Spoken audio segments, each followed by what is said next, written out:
Welcome to the Indie Author Showcase. I'm Chad Robert Morgan. Hi. This is my reluctant partner in crime, Alex. Hi. Oh, we're going to have one of those kind of episodes, are we? Yeah, Oh, jeez. I'm busy. Okay. You're busy smooching is what you're doing. I have apple cider and I was busy smooching, okay? Dog. I'm not that one, no. To start the show, I should have done this last week, but new year, new season.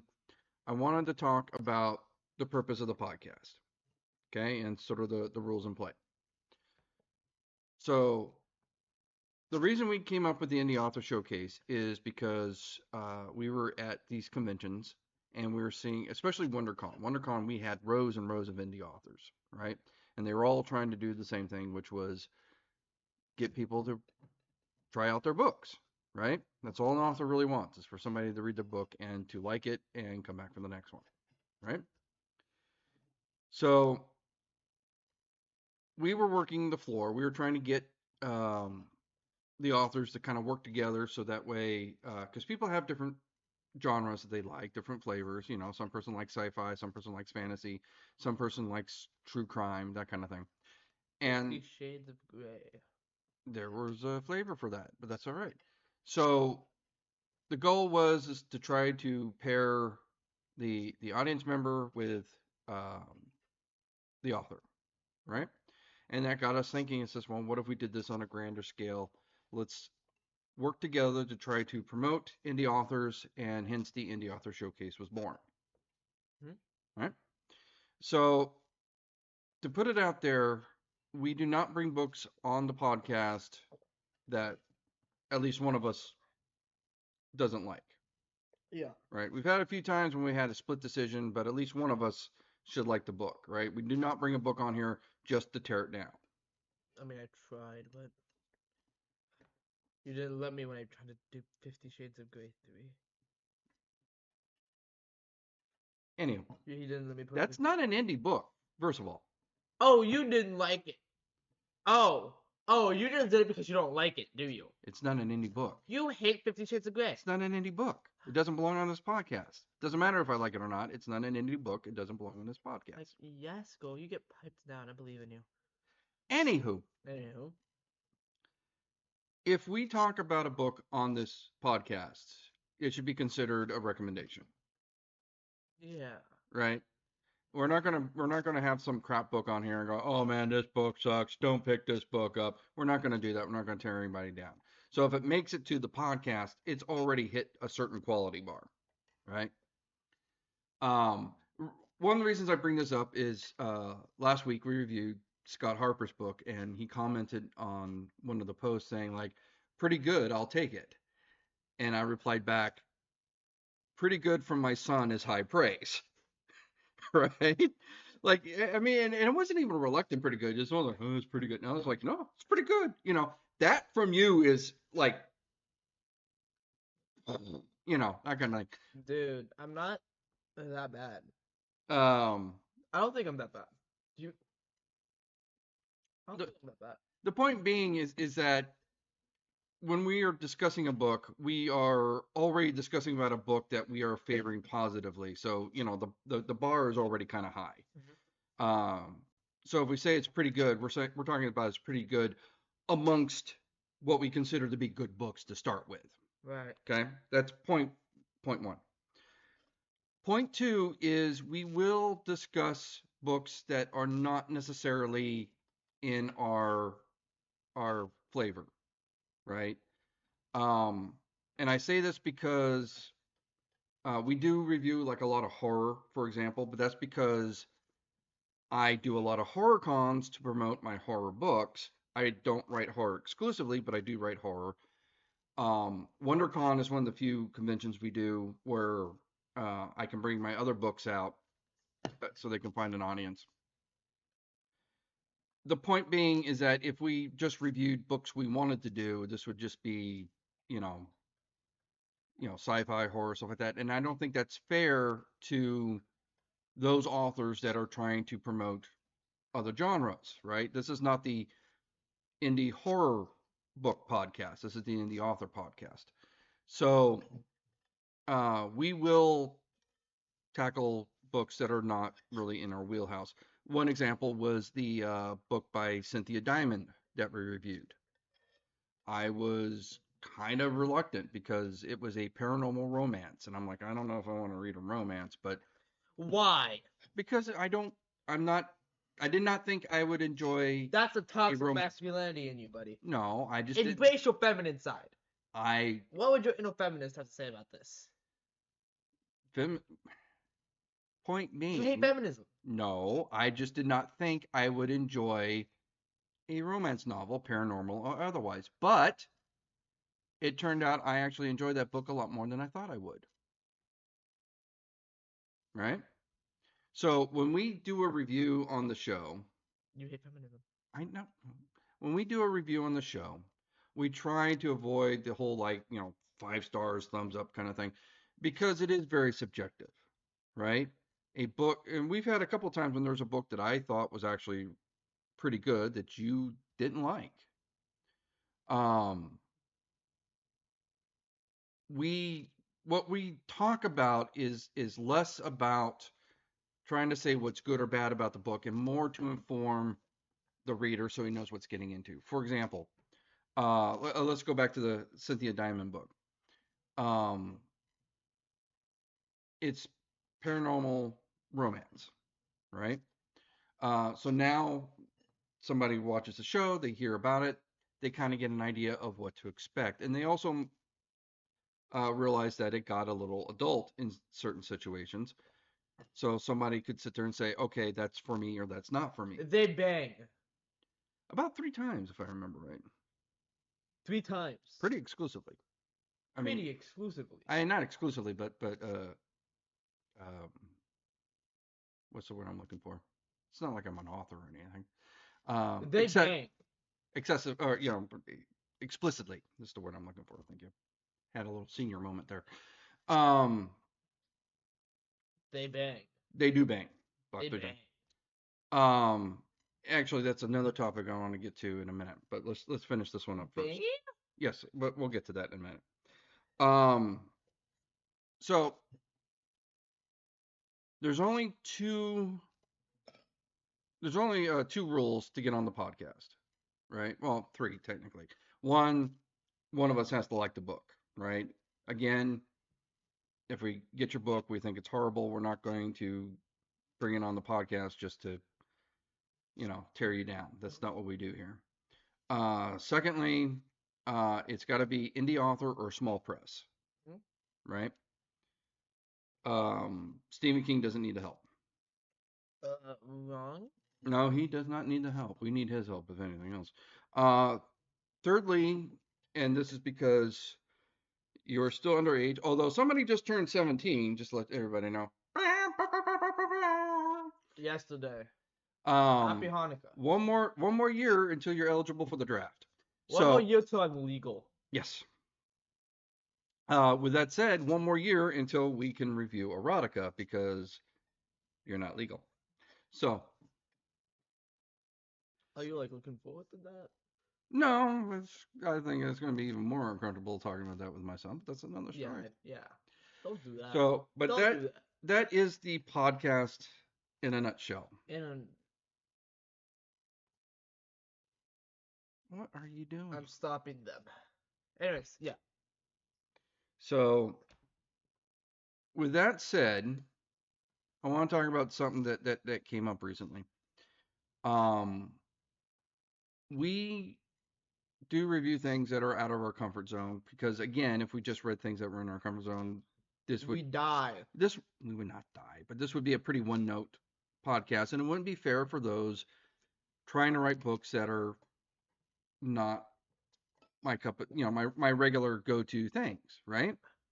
Uh, for example, Julian Stone's "It's Alive," which I believe I gave Book of the Year to. Did I not? Yeah.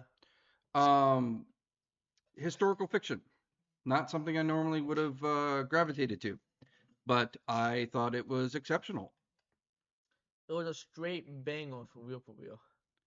It was a very good book, and it was not a book that I would have picked if I was choosing for myself, right? But I wanted to support a fellow indie author, and I learned something new, and I very enjoyed it. That's part of the point is to expose as many indie authors in many different genres as possible, as fairly as possible. With that said, we have reviewed a few books that have gotten pretty graphic sexually. We've had Murder Vibes from the Monsterverse. Gasp. We've had Cynthia Diamond's Siren Song, Gasp. and we had Dicey Grinner's book, right? The Narcoleptic Vampire Yeah. series. Um, so I had speculated because you were not comfortable with the adult content in any of those books. I just didn't care. Yeah. They bang, whatever, who cares? Yeah. Well, I mean, you actually skipped that section of the book, right? You're Yeah, I like, didn't care.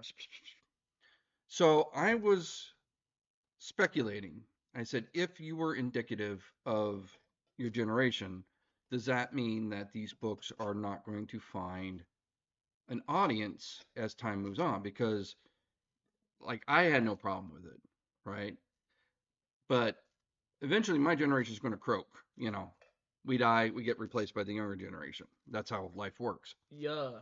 Um, so as time moves on and guys like me shuffle our mortal coil,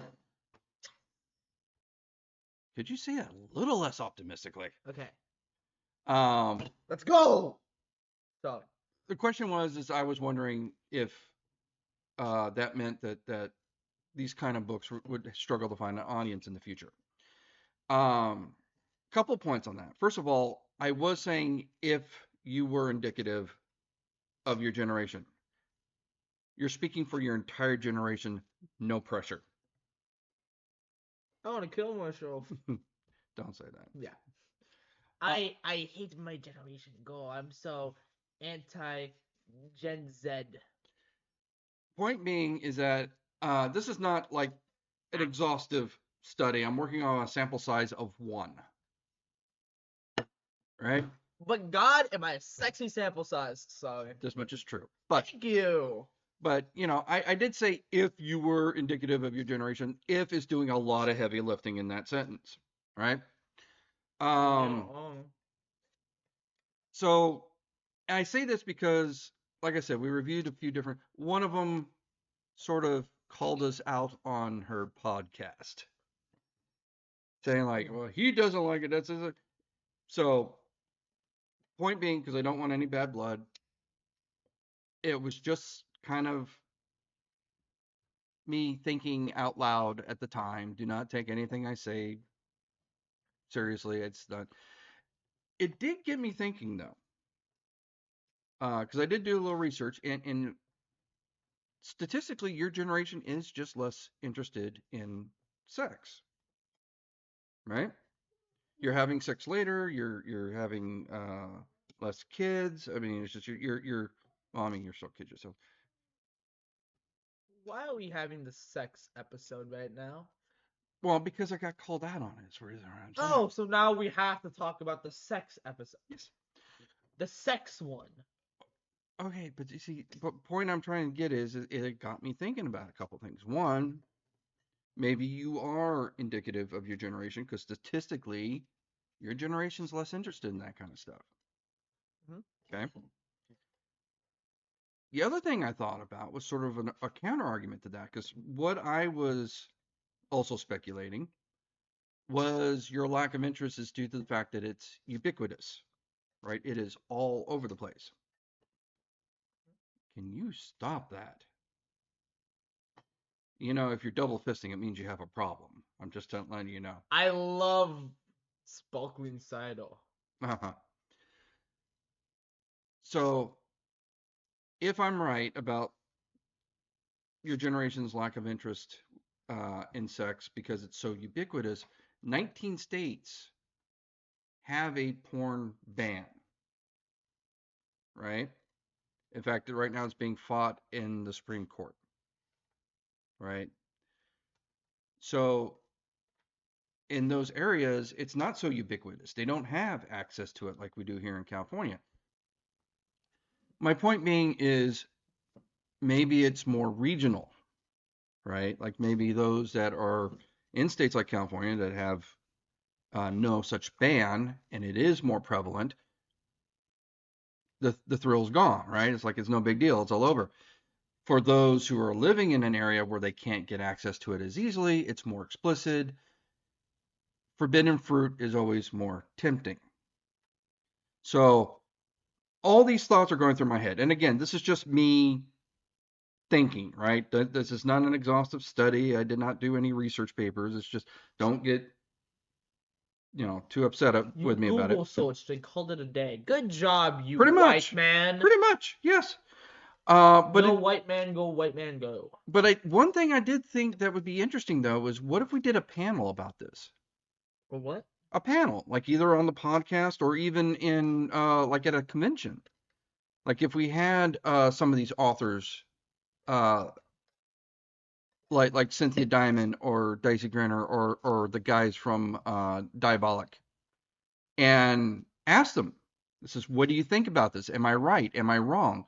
Are you seeing a fall off in readership from younger readers, or are you not seeing it? Are you seeing a difference from state to state? I think it would actually be a very interesting conversation.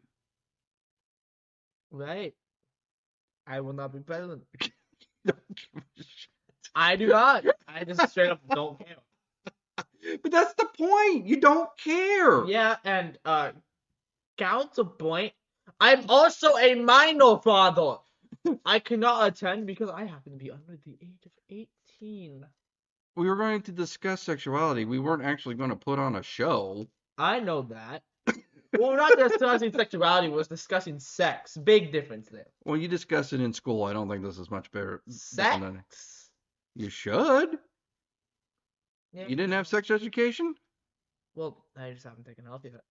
I mean, okay. Yeah, I just haven't yet. Oh, is anything like what your sister went through? I say they tell you all kinds of. She did it in junior high school. Oh, yeah. No, I also did. You had to take 2. Okay. You had to take sex ed in, what was it? Some of the things they taught her in that thing was backwards, though. I tell you that. I had to like correct her on a lot of things. Like it was just, I don't know. We may be in California, but we're in a very conservative area of California. Like you do realize that your school district and the local church share a name. That's not a coincidence. Yeah. So, but anywho, point being, if I'm wrong, I'm wrong. But I thought it'd be interesting if we had a conversation. Mm-hmm. So, if I'm wrong, let them tell me I'm wrong. I'm been known to make mistakes once or twice. You're known to be wrong all the time. You're never correct. Stop talking, please.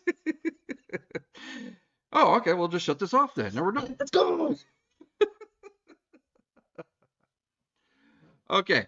So. Oh, we're continuing? Yeah, no, we're going to have to finish the podcast because we owe it to the other indie authors. I just did this whole spiel about how I'm trying to support them. Remember that part of the conversation? Yeah. Yeah. So, with that said, let's move on to discussing our next indie book.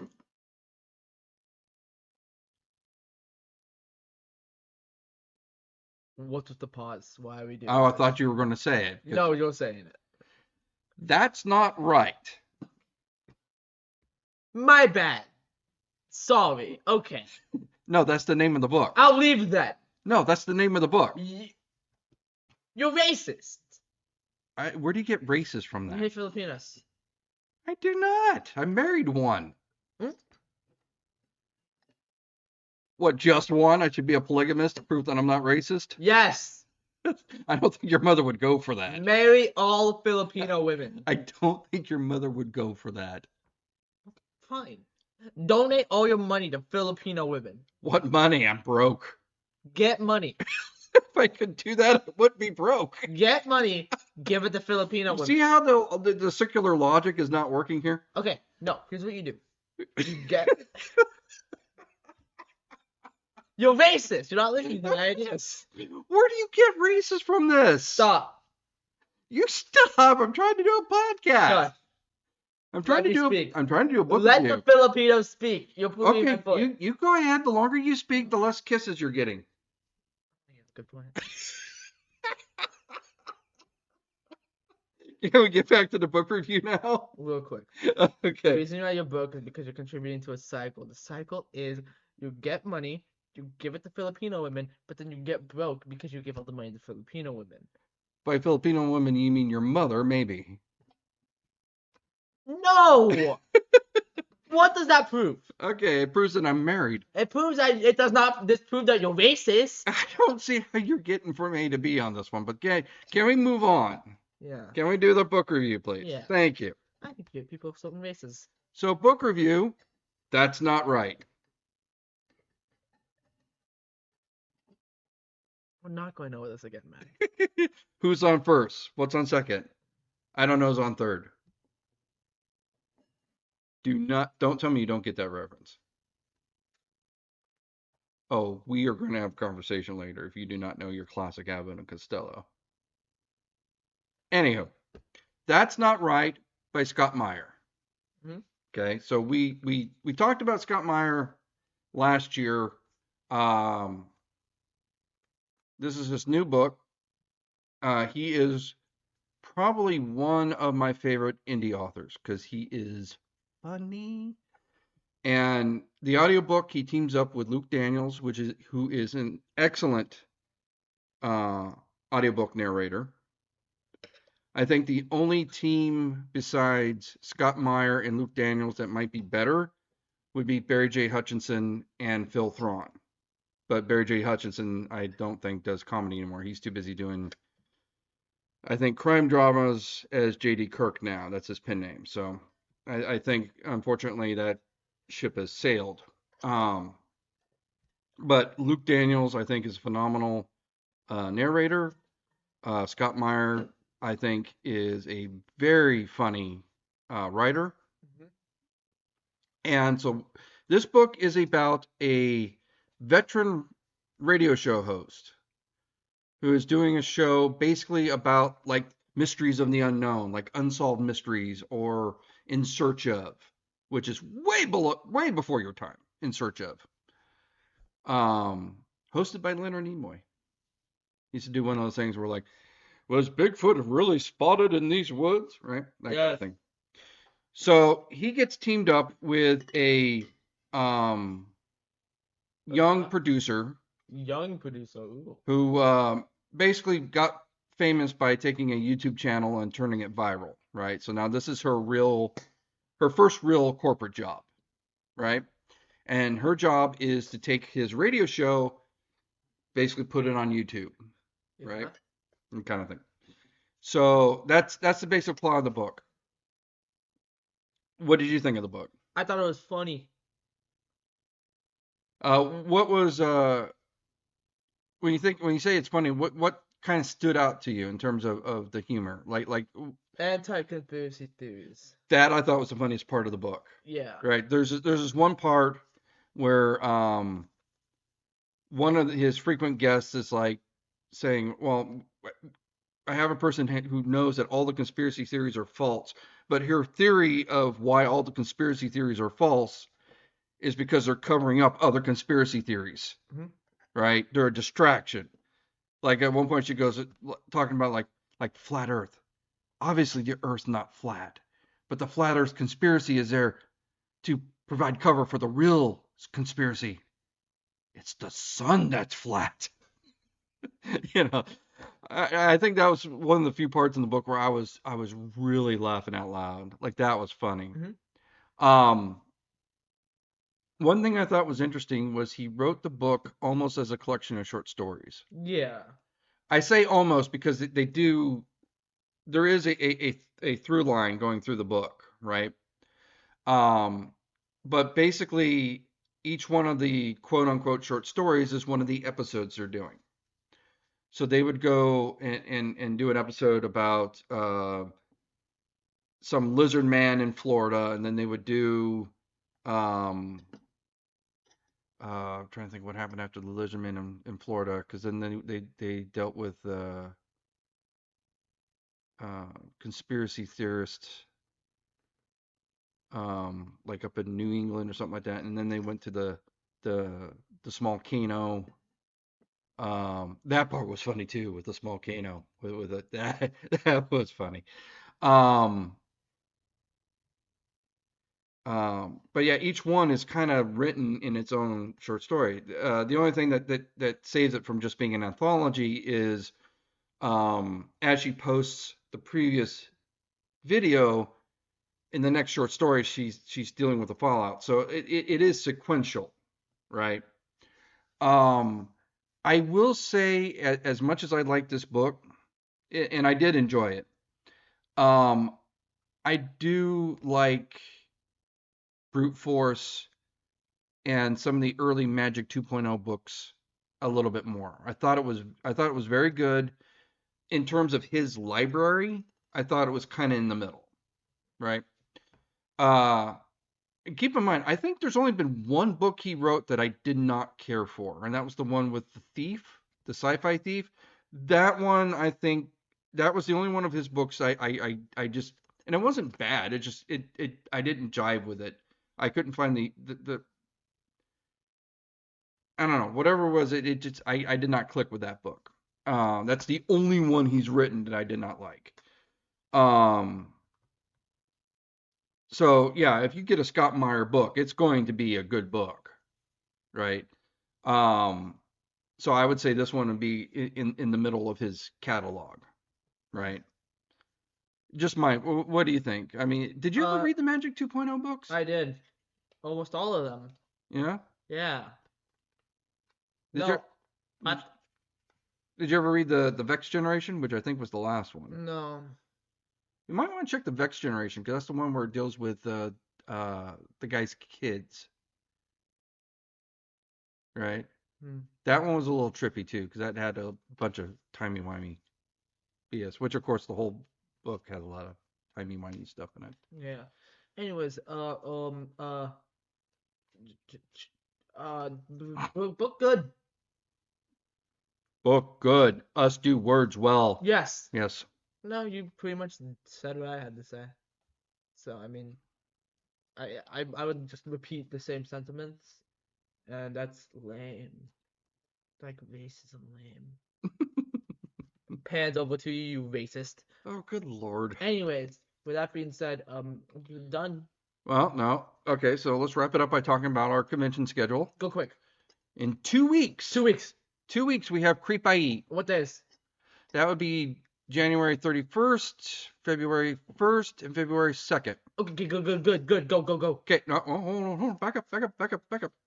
So the people at Creep IE does a clever bit of marketing, in my opinion. They gave each vendor a unique promo code, Mm-hmm. and they All of said them? all of them. Yeah, we're competing against every other vendor, Wow. and whose ever promo code is used the most gets a free booth for the next convention, Wow. right? Um, and I mean, if you think about it, that's smart because that encourages the vendors to do the marketing for them, Mm-hmm. right? Go to the con, use my promo code, and so we're all competing with each other to do the best marketing. Mm-hmm.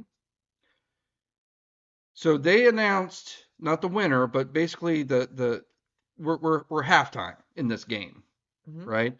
And they announced what the score was. Mm-hmm. And guess who is in the leader? Who's in the lead spot by a wide margin?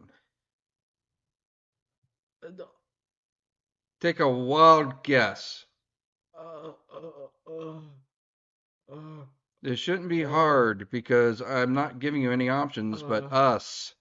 uh, uh, It's us. uh, uh, Spectral Inc. is in the front. us. Spectral Inc. Productions. By a large, almost 60 people to date have used our promo code. Second place is like something like 34. So we are way ahead of the competition. Based. Now, I want to take this with a grain of salt because we did this last time at Creep IE Aftermath, and when we hit the halfway mark, we were also in the lead. and then we got smoked.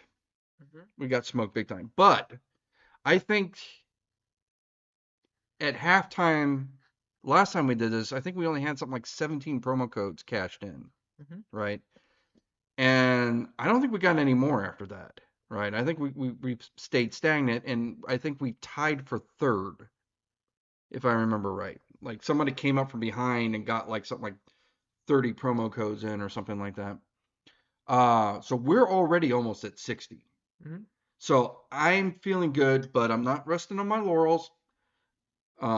We were in the lead last time, and somebody came up and lapped us. So if you want to go to Creep IE in 2 weeks, that's January 31st, February 1st, and February 2nd. I don't know why I'm doing this with the fingers because they're not lining up to any numbers here. Um, use promo code Spectral with a K. Please. It will help Spectral Inc. Productions. It will help the podcast. It will help me. So again, I don't know why it was Spectral with a K. I was actually kind of secretly afraid that it was a spelling error, but apparently that's the right code. So keep using it. That's SPEKTRAL. Spectral. Please do it for us. Oh, years of friendship we've had. We've garnered throughout our lives. Think about that. Hmm? So after Creep IE, we have WonderCon in March. Yeah. That's was it March 21st to the 23rd, I think it is. Yeah. After that, we just got approved for a brand new con halfway to Halloween Festival in Riverside. Mhm. That will be the beginning of May. Mhm. Okay? It's an outdoor event in Riverside. Mhm. Following that, at the end of May, Sorry, I just think that's funny. I'm at, silly. I'm in my diva era. at the end of May, we will have Monster Palooza. Joy. Okay? So that's all the cons to date, although I would suspect to also be in Creep IE Aftermath and Son of Monster Palooza. Mhm. So that's 5 so far. And that's not even counting the ones I'm still trying to get into, like Texas Frightmare Weekend, Midsummer Scream, Creep It Real OC. But those are the ones that are so far. Oh, and we still have Vampire Weekend that I never heard back from, so I don't know what's going on with that. There's also the one in Modesto I'm still trying to get into. So we might be having a very busy year. Joy. With that being said, Where can they find us? Spectral shop spectralinc.com, ShopSpectralinc.com. where you can buy towels, sandals, shorts, shoes, Yeah, there's actually a pair. dildos, pillows, blankets. There's no dildos. You keep trying to sneak it in there. There's never going to be a dildo on my website. Anyways, And there, speaking of shoes, there is actually a pair of shoes on there that you designed. yes, we mention that every time. It's whatevs. Go fast. You just want smooches from the girlfriend, don't you? Yes. Yes. I'm not being very subtle about this. I would like to imagine. I would like to imagine I'm actually throwing it out there pretty openly. I love my girlfriend. Yes. She is cute. She's a very cute girlfriend. I can see why you want to go smooch her. She's very smoochable. I'm not even allowed to say that.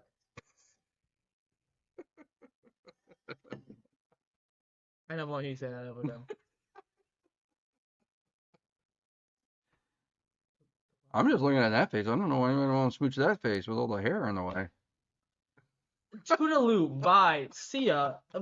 Nice knowing you. Bye. I'm gone. Toodaloo.